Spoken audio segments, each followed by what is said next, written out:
তোমরা উচ্চ লেভেলের লোক যারা বলতেছো কৃষিকাজ খ্যাত, তারা বলি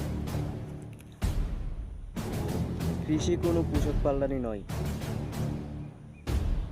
কৃষি হলো এমন একটা বিজ্ঞান যা বিজ্ঞানীরা বুঝতে পারে না, শুধু একমাত্র মানুষ ছাড়া, কৃষক ছাড়া।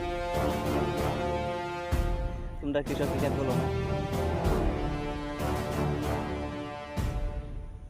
তোমরা কিছু হলে চাকরি ছাইড়ে দাও।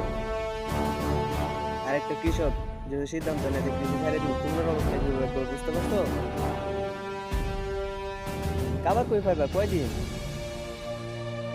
সারা বাংলাদেশে কৃষক যদি কৃষি ছাইড়ে দেয়, শুধু তাদের চাহিদা মতন কৃষি করে, বারবার তোমরা না খায় থাকতে কয়দিন?